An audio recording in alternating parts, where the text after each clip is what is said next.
Welcome to The Explainer. Today, we're diving into some concepts that have literally shattered how millions of people view wealth. We're going to break down the core philosophies of Robert Kiyosaki to build a super practical playbook for escaping what we all know as the rat race. What I find absolutely captivating about this material is how it completely flips the script on everything we've been taught about money. It's wild. We're going to go on a journey together to unpack exactly how the ultra-wealthy think, and more importantly, how you can apply those exact same strategies to your own life. So let's just jump right in. I want you to think about the people you know for a second. We constantly see brilliant, hardworking professionals. People who, did everything right. They went to school, got great grades, landed respectable jobs, but they are completely trapped in this relentless cycle of financial anxiety. They might be wildly successful in their careers, but behind closed doors, they're struggling. And the reason why is deeply ironic.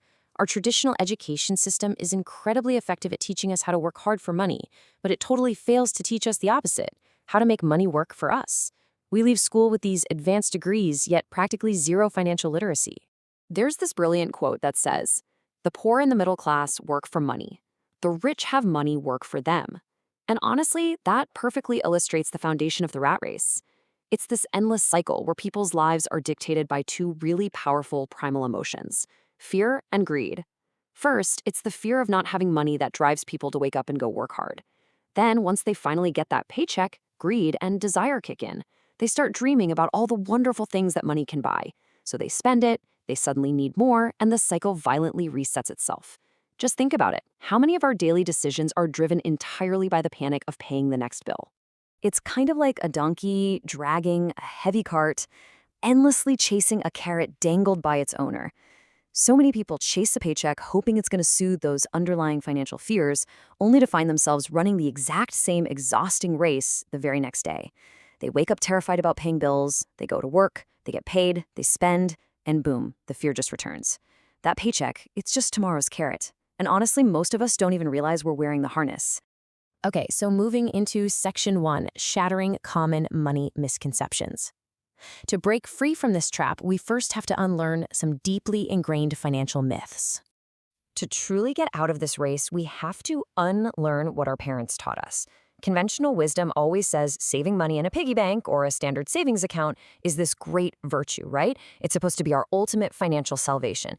But look at the reality of how the modern world actually works. With constant inflation and institutions massively printing money, a dollar you save today buys significantly less tomorrow. Simply saving actually destroys your purchasing power over time. The math just doesn't work in your favor anymore. As the source bluntly puts it, in today's economy, savers are losers. Now, here is a really hard pill to swallow, and I'll be honest, it completely blew my mind when I first read it. Society tells us our house is our biggest asset. It's the ultimate American dream, right? But as the 2008 subprime mortgage crash violently revealed, if something takes money out of your pocket every single month, think mortgage, property taxes, insurance, endless maintenance, it is legally and practically a liability. It's actively draining your cash flow, not building it. Which brings us to section 2, redefining wealth, assets versus liabilities. It's time we completely redefine how we view wealth. Forget all the complex accounting jargon and confusing financial statements. It really is this unbelievably simple.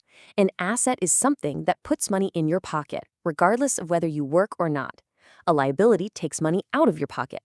I want you to think of every single dollar in your asset column as your absolute best, most relentless employee. It doesn't sleep, it doesn't take vacations, it never asks for a raise, and its only job in the entire world is to go out and capture more dollars to bring back to you.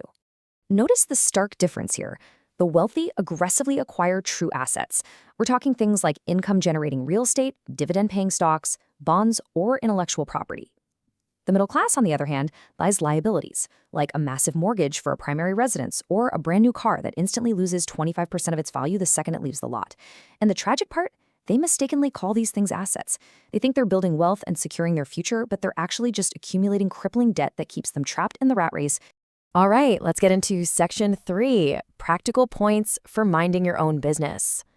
The crucial question is, how do we actually apply this framework? There is a massive, life-altering difference between your profession and your business. You might be a banker, a mechanic, or an incredibly talented engineer by profession, but unless you own the overarching company, your true business is building and protecting your own personal asset column. I mean, think about who you're actually making rich every day.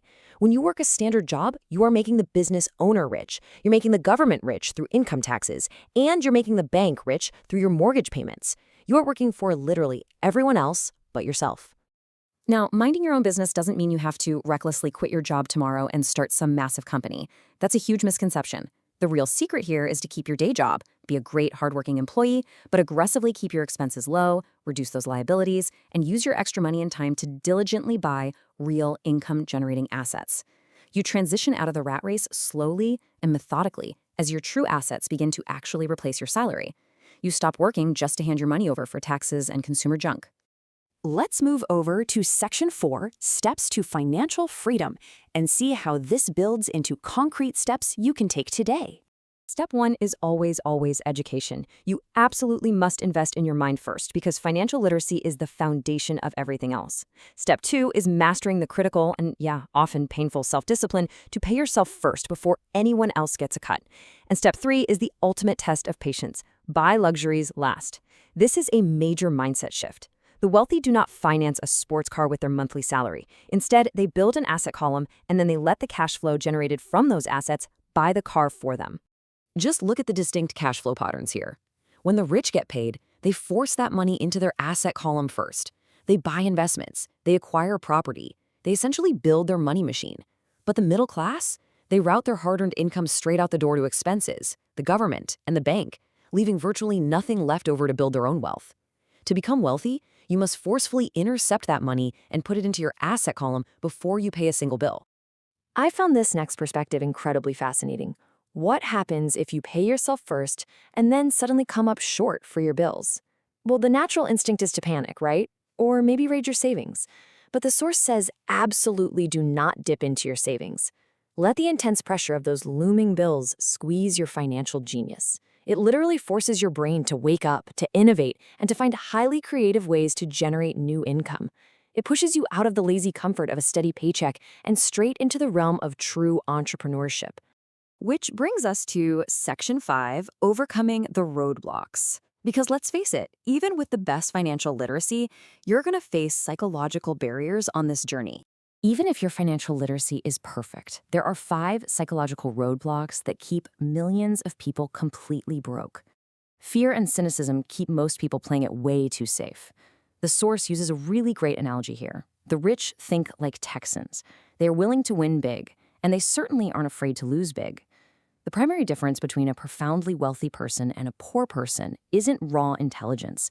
It's honestly just how they manage that deep-seated fear of losing. The wealthy don't let the fear of failure stop them from stepping onto the field and actually playing the game. Cynicism and unchecked doubt will entirely blind you to opportunities. The masses will always tell you an investment is too risky, but remember, cynics criticize while winners analyze. Furthermore, never let laziness disguise itself with the phrase, "I can't afford that." That statement literally shuts your brain down physiologically. Actually, scratch that. It shuts it down psychologically too.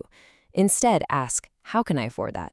That simple linguistic shift forces your brain to wake up, go to work, and find creative solutions. It opens up a world of possibility instead of slamming the door shut in your own face. Finally, we arrive at Section 6, the power of choice. Because true financial freedom is a daily, deliberate choice. As we bring all these pieces together, we realize that true financial freedom isn't some lottery ticket, and it certainly isn't going to be handed to you by an employer. With every single dollar bill that enters your hand, you hold the absolute power to choose your future. You actively choose whether you will be rich, poor, or middle class based entirely on your daily spending habits. Spend it foolishly on fleeting desires, and you're choosing to be poor. Spend it on heavy liabilities, and you lock yourself right into the middle class. But if you invest it in your mind and relentlessly acquire true assets, you are choosing wealth. So as we wrap up this explainer, you really need to ask yourself, what will you choose today? Are you going to buy another liability just to keep up with the Joneses, blindly chasing that carrot without even realizing you're in the harness? Or will you finally invest in your mind, diligently acquire a real asset, and set yourself free from the rat race forever? The playbook is right in front of you, but the choice is entirely yours.